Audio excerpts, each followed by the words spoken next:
ደም አፋሳሽ በርካታ ሰዎች የተገደሉበት አደገኛ ጦርነት ተደርጓል። እጅግ ልዩ ሰበር መረጃ ይዘናል። በቆይታችን በዝርዝር ይቀርባል።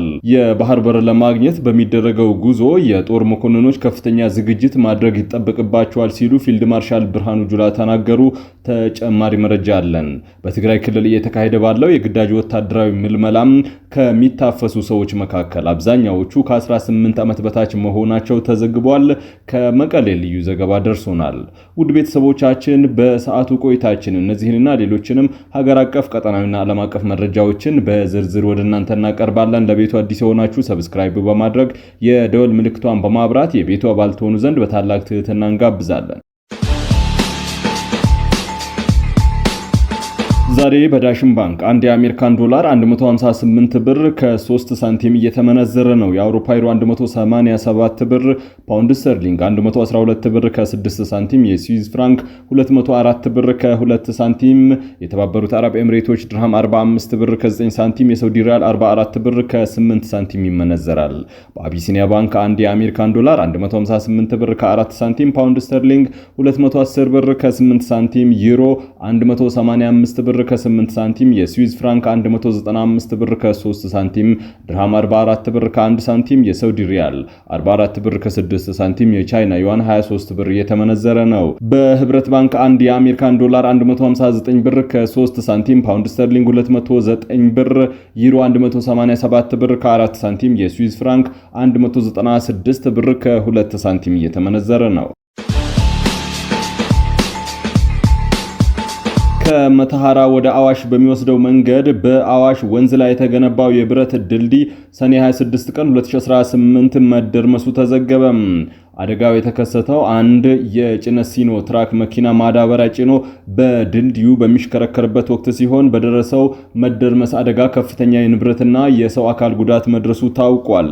ይህም ከመተሐራ ወደ አዋሽ በሚወስደው መንገድ በአዋሽ ወንዝ ላይ የተገነባው የብረት ድልድይ በመደርመሱ በሀገሪቱ እየተከናወኑ ያሉ የሜጋ ፕሮጀክቶችና የመሰረተ ልማት ግንባታዎች ጥራትና የቁጥጥር ስርዓት ምን ያህል አሳሳቢ ደረጃ ላይ መድረሱን የሚያረጋግጥ ነው ተብሏል። በቅርቡ ተሰርቶ እንደተጠናቀቀ የሚነገርለት ይህ ድልድይ ገና አገልግሎት ሳይጀምር ወይም በጥቂት ወራት አገልግሎት ውስጥ እንዲህ በቀላሉ መደርመሱ መንግስት ለፕሮጀክት ጥራትና ለሕዝብ ደህንነት ከሚሰጠው ትኩረት ጥያቄ ውስጥ እንዲገባ አድርጎታል።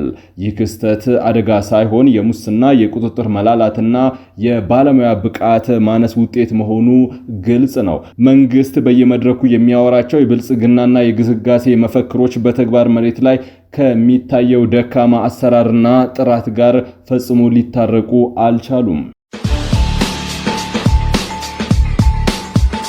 የባህር በር ለማግኘት በሚደረገው ጉዞ የጦር መኮንኖች ከፍተኛ ዝግጅት ማድረግ ይጠበቅባቸዋል ሲሉ ፊልድ ማርሻል ብርሃኑ ጁላ ተናገሩ። የኢትዮጵያ ባህር በር ለማግኘት በምታደርገው ጉዞም ከፍተኛ የጦር መኮንኖች ጠንካራ ዝግጅት ማድረግ ይጠበቅባቸዋል ያሉት የጦር ኃይሎች ጠቅላይ ኤታማዦር ሹም ፊልድ ማርሻል ብርሃኑ ጁላ ናቸው። የኢትዮጵያ ብሔራዊ መከላከያ ኮሌጅ በስትራቴጂ ደህንነት ጥናት ዘርፍ የላቀ ብቃት ያላቸው 42 የጦር መኮንኖችን ከሲቪል ደህንነት ተቋማት የተውጣጡ መሪዎችን አስመርቀዋል። በምረቃ ስነ ስርዓቱ ላይ የህዝብ ተወካዮች ምክር ቤት የውጭ ግንኙነትና ሰላም ጉዳዮች ቋሚ ኮሚቴ ሰብሳቢም ዲማ ነገውም የኢፌዴሪ ጦር ኃይሎች ጠቅላይ ኤታማዦር ሹም ፊልድ ማርሻል ብርሃኑ ጁላን ጨምሮ ከፍተኛ አመራሮች ተገኝተዋል። ፊልድ ማርሻል ብርሃኑ ጁላ ለተመራቂዎቹ ባስተላለፉት መልእክት ኢትዮጵያ የባህር በር ለማግኘት የምታደርገው ጉዞ ፈታኝ መስመሮችን ማለፍ የሚጠይቅ መሆኑን በመረዳት ጠንካራ ዝግጅት ማድረግ ያስፈልጋል ብለዋል። ተመራቂዎቹ ወደ ስራ ስትሰማሩ በትምህርት ቆይታችሁ የቀሰማችሁትን ዕውቀትና ክህሎት በተግባር ከሚገጥሟችሁ ሁኔታዎች ጋር በማዛመድ ለውጡ በግልጽ የሚታይ የአመራር ስራ መስራት ይጠበቅባችኋል ብለዋል። ሰራዊቱ ወሳኝ የዝግጅት ስራዎችን እያከናወነ መሆኑን ጠቅሰው በዚህ ሂደት የላቀ አስተዋጽኦ ለማበርከት በከፍተኛ ተነሳሽነት መስራት እንደሚገባ አስገንዝበዋል።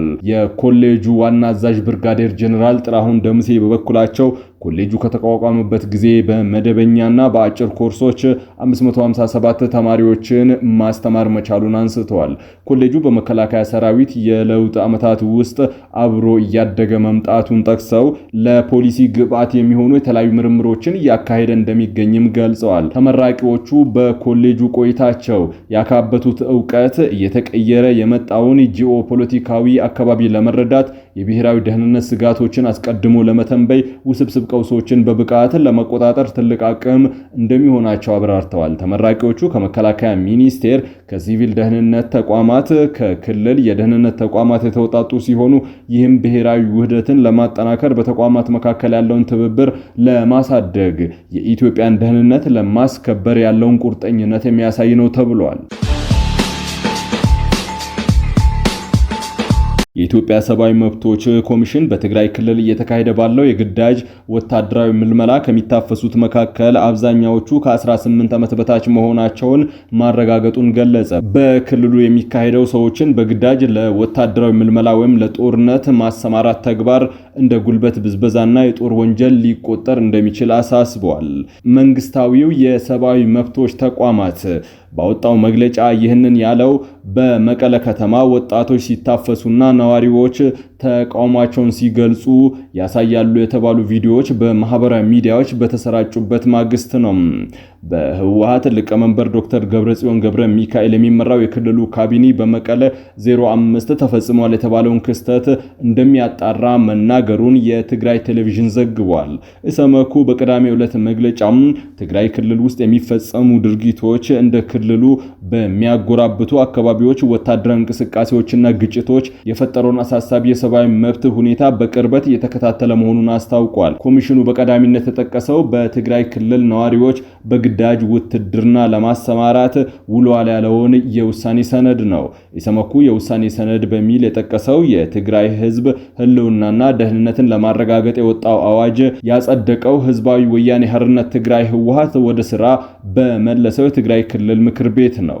ካለፈው ሳምንት አንስቶ ተፈጻሚ እንዲሆን በምክር ቤቱ አፈጉባኤ ትዕዛዝ የተሰጠበት ይህ አዋጅ ከዓለም አቀፉ የሰብአዊ መብቶች ተቋም ሂዩማን ራይትስ ዎች ጭምር ተቃውሞ ቀርቦበታል። ኢሰመኮ በትላንትናው መግለጫው የውሳኔ ሰነዱን ያወጣው በፕሪቶሪያ ስምምነት መሰረትም በፈረሰ ምክር ቤት መሆኑን ጠቅሶ ይህ እርምጃ የዘላቂ ግጭት ማቆም ስምምነትን የሚጥስና የሀገሪቱን ህገ መንግስት የሚጻረር መሆኑን ገልጿል። በዚህ አዋጅ መሰረትም የግዳጅ ውትድርና ጥሪውን ያልተቀበሉ ነዋሪዎች የገንዘብ ቅጣት እንደሚጥልና ተቃውሞ የሚያሰሙ ሰዎችን እስከ 25 ዓመት በሚደርስ እስራት እንደሚቀጣ እንዲሁም ህጉ ወደ ኋላ ተመልሶም ተግባራዊ እንደሚሆን ዘርዝሯል። ይህ አዋጅ ከመውጣቱ አስቀድሞ ግን በትግራይ ክልል ወጣቶችን በተለይም ህፃናትን፣ ተፈናቃዮችን፣ የአእምሮ ህሙማንን የመያዝ ተግባር ሲፈጸም እንደነበረም ታፍሰው ከተመለሱ ወጣቶችና ከቤተሰቦቻቸው እንዲሁም ከተለያዩ ሰነዶች ለማረጋገጥ ተችሏል። የኢሰመኮ መግለጫ እንደሚያመላክተው ከስደተኞች ካምፖች እንዲሁም ከጸበል ስፍራዎች ጭምር የተያዙ ሰዎች ወደ ወታደራዊ ስልጠና ካምፖች እንዲገቡ ተደርገዋል። አዋጁ ከወጣ በኋላ ደግሞ ይህ ተግባር ይበልጥ ተጠናክሮ መቀጠሉ ተገልጿል። የአብነት ትምህርት ቤት ተማሪዎች ከአብነት ቤተ ክርስቲያን እንዲሁም በርካታ ሌሎች ሰዎች ደግሞ ከገበያ ስፍራ፣ ከወጣቶች ማዘውተሪያ ማዕከላት ቤት ለቤት በሚደረግ አሰሳም በማፈስ ወደ ወታደራዊ ተግባር እንዲሰማሩ ተደርጓል ሲልም ከሷል። በተጨማሪም ኮሚሽኑ በግዳጅ ከሚታፈሱ ሰዎች መካከል አብዛኛዎቹ እድሜያቸው ከ18 ዓመት በታች መሆኑን ኢሰመኮ ለማረጋገጥ ችሏል ሲልም ገልጿል። ኢሰመኮ በመግለጫው የጠቀሰው የአብነት ተማሪዎች አፈሳ የተካሄደው ባለፈው ሳምንት ሰኔ 18 2015 ሌሊት ላይ እንደሆነ ወጣቶቹ የነበሩበት የጽሐራ አርያም ቅዱስ ገብርኤል ቤተክርስቲያን አንድ ምንጭ ተናግረዋል። ምንጩ እንደገለጹት የቤተክርስቲያኒቱ ተማሪዎች አይደላችሁም ተብለው የተወሰዱ ወጣቶች በብዛት በግምት እስከ 20 ይደርሳሉ።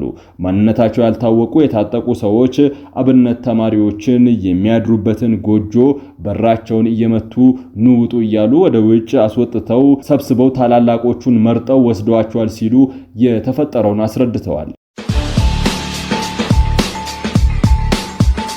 በደቡብ ጎንደር ዞን የተለያዩ አካባቢዎች በመንግስት የጸጥታ ኃይሎችና በአካባቢው በሚንቀሳቀሱ የታጠቁ ኃይሎች መካከል የተካሄደውን መጠነ ሰፊ ወታደራዊ ግጭት ተከትሎ ሁለቱም ወገኖች የተለያዩ ይዘት ያላቸውን መግለጫዎችን በመስጠት ላይ ይገኛሉ። ውጊያው በተለይም በክምር ድንጋይ፣ በጉና ተራራና በሀገር ገነት አካባቢዎች ያተኮረ እንደነበረ በሰው ሕይወት እንዲሁም በንብረት ላይ ከፍተኛ ጉዳት ማስከተሉ ነው የተነገረው። ከመንግስት መከላከያ ሰራዊት የምስራቅ እዝ በኩል በተሰጠው መረጃ የእዙ ከፍተኛ ክፍለ ጦሮች በቀጠናው ባደረጉት ወታደራዊ ኦፕሬሽን 42 የታጠቁ ቡድን አባላትን መደምሰሳቸውን፣ በርካቶችን ማቁሰላቸውን አስታውቀዋል። በእዙ ስር የሚገኙ ክፍለ ጦር ምክትል አዛዥ ሌተናል ኮሎኔል መኳንንት ደገፈ እንደገለጹት ይህ እርምጃ የተወሰደው የአካባቢውን ሰላም፣ የማህበረሰቡን ደህንነት ለማስጠበቅ በተደረገ እንቅስቃሴ ነው። መኮንኑ አክለውም በኦፕሬሽኑ ወቅት የቡድኑ አመራሮችና አባላት ከመደምሰሳቸውን ባሻገር ታጣቂዎቹ ሲጠቀሙባቸው የነበሩ በርካታ ወታደራዊ መሳሪያዎችና ቁሳቁሶች መማረካቸውን ገልጸዋል። በዚህ ወረዳ ሪፖርት መሰረትም ከተገደሉት መካከል ሻለቃ አማረ ተብለው የተጠቀሱት ደሴ ተስፋይና የዘመቻ ኃላፊው ጌታቸው ሞገስ ይገኙበታል። በተጨማሪም አምቡላንሶችን ጨምሮ የተለያዩ የጦር መሳሪያዎችና ተተኳሾች በቁጥጥር ስር መዋላቸውን የሬጅመንቱ አዛዥ የሆኑት ሻምበል ተስፋዬ ደቢሳ፣ ሻምበል ተክሉ በራሳና ጁኒየር ዋራንት ኦፊሰር መብራቱ ተወልደ በጋራ አረጋግጠዋል። በሌላ በኩል በአካባቢው የሚንቀሳቀሱ የፋኖ ታጣቂዎች ስምሪትና የኮሙኒኬሽን ኃላፊዎች የመንግስትን ወታደራዊ መግለጫ አጥብቀው አስተባብለዋል። የታጣቂዎቹ ተወካዮች በሰጡት ምላሽ የመንግስት ኃይሎች ያደረሰባቸውን ከፍተኛ የሰውና የማቴሪያል ክሳራ ለመሸፈን ሲሉ የተጋነነ የተሳሳተ መረጃ እያሰራጩ ነው ሲሉ ነው የከሰሱትም። ታጣቂዎቹ በበኩላቸው በክምር ድንጋይና በጉና ተራራ አካባቢዎች በነበረው ውጊያ የመንግስት ጦርን ማጥቃት መቻላቸውንና በርካታ ቁጥር ያላቸው የሰራዊት አባላትን መማረካቸውን፣ የጦር መሳሪያዎችን በቁጥጥር ስር ማዋላቸውን ይናገራሉ። የአመራሮቻቸውን መገደል በተመለከተ የተጠቀሱ ግለሰቦች በጀግንነት ሲዋጉ መዋደቃቸውን ሳይክዱ ይህ ግን በትግላችን ላይ የሚፈጥረው የጎላ ተጽዕኖ እንደሌለና ይልቁንም ወታደራዊ ስምሪታቸውን አጠናክረው እንደሚቀጥሉ ነው የገለጹት። ይህ በእንዲህ እንዳለ በሁለቱም ወገኖች መካከል የሚካሄደው ግጭት መባባስ በአካባቢው ሰላማዊ ሰዎች ላይ ከፍተኛ ስጋትና እንግልት እየፈጠረ ይገኛል። ገለልተኛ የሰብአዊ መብት ተሟጋቾችና የአካባቢው ምንጮች እንደሚጠቁሙት በክምር ድንጋይና በጉና ተራራ ዙሪያ ባሉ የገጠር ቀበሌዎች የሚኖሩ ዜጎች በከባድ መሳሪያዎች ድምጽና በውጊያው ምክንያት ቀያቸውን ጥለው ለመሰደድ እየተገደዱ ነው። የመገናኛ ትራንስፖርት መስመሮች መቋረጥ ደግሞ የጉዳቱን ትክክለኛ መጠንና የሟቾችን ቁጥር በገለልተኛነት ለማጣራት አስቸጋሪ ሆነዋል። ሁለቱ ወገኖች ወታደራዊ በላይነት ለማግኘት ውጊያቸውን አጠናክረው እንደሚቀጥሉ በገለጹበት በዚህ ወቅት የቀጠናው መረጋጋት ይበልጥ አሳሳቢ የሆነ መጥቷል። ውድ ቤተሰቦቻችን ለሰዓቱ የመራረጥናቸው ዘገባዎች በዚህ አብቅተዋል። ከኛ ጋር በመሆን መረጃን ከጥበብ ስለተከታተላችሁ ከልብ አመስግነን ተሰናበትን። ለቤቱ አዲስ የሆናችሁ ሰብስክራይብ በማድረግ የደወል ምልክቷን በማብራት የቤቱ አባል ትሆኑ ዘንድ በታላቅ ትህትና እንጋብዛለን። ሰላም።